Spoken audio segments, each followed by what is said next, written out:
Welcome to Spooky Saturday, where the stories tend to make you stand on end, and I'm not talking just hair.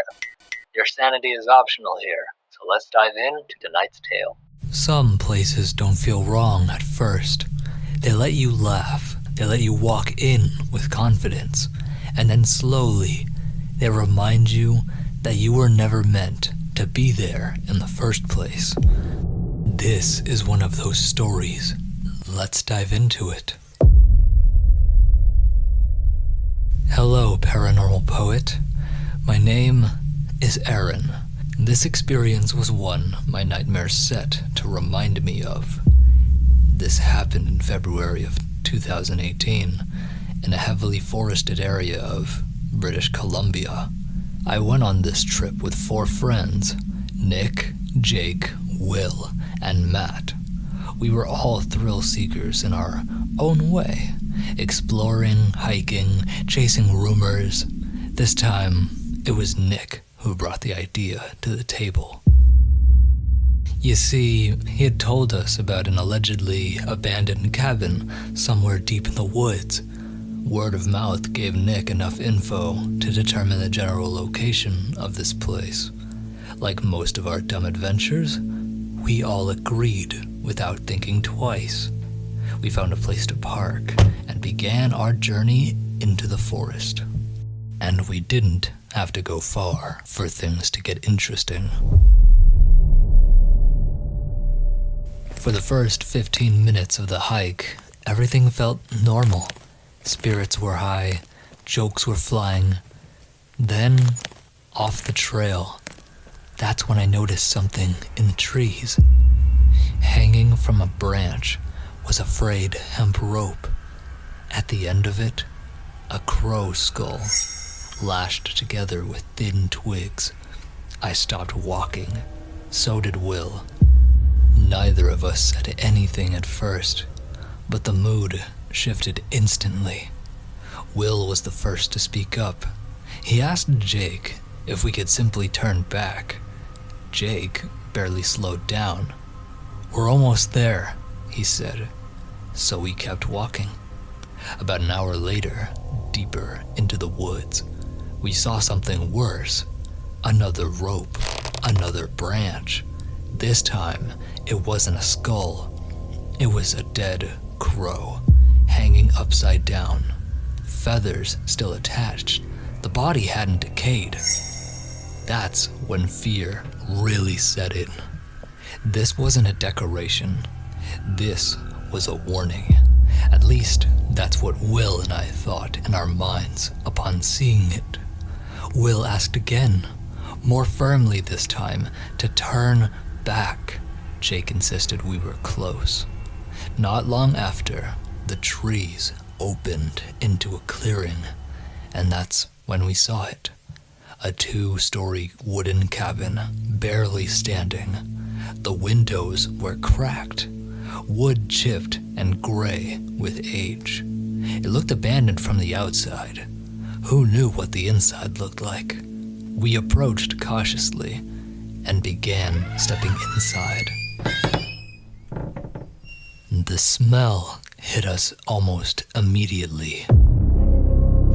Not rot, not decay, just old. Dust coated everything. Spider webs filled the corners. The air felt deadly and stale, like something you weren't supposed to breathe for very long. Some of us pulled our shirts over our mouths. And then, against better judgment, we split up. Matt and I went toward the basement. Nick, Will, and Jake said they'd check upstairs. The basement was the worst mistake of my life. As my eyes slowly adjusted to the darkness, my eyes focused on something in the shadows of the basement. Hanging from the ceiling were deer pelts, fresh, still dripping. Below them was a table, wet with red liquid. These deer hadn't been killed days ago. They had been hunted that day. Before either of us could speak, a scream tore through the cabin. It was Jake. Matt and I ran upstairs, heart pounding. At the top, we froze. Standing in the hallway was a woman, old, bent, her skin stretched tight across her face. She didn't move, she didn't speak, she just stared at us. No one screamed this time, no one ran. We slowly backed away, one by one, out of that cabin. Once outside, we didn't stop walking. We didn't talk, we didn't look back. We hiked the 2 hours back to the cars in complete silence and drove away. To this day, I still have nightmares. For a long time afterwards, strange bad luck followed me. Things breaking, things just going wrong, moments that felt off. I can't prove it, but my gut tells me that woman was a practitioner of some form of witchcraft. It was the energy I felt staring into her eyes that made me feel that specific way. Whoever skinned those animals lived with her or worked for her. I believe she placed something on us that day. If Jake were here, he'd tell you about his nightmares too. But he can't. He's no longer with us. And that cabin, that woman, that stare will always stay burned into my memory forever.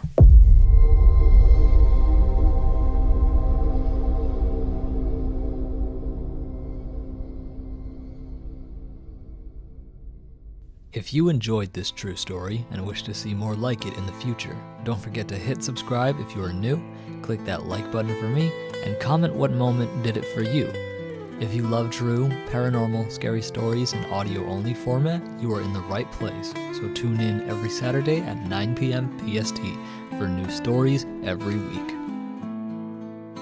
Through the static and the silence, a whisper calls your name, a voice that chills your spirit, yet soothes you all the same. In the dark, the tales unfold,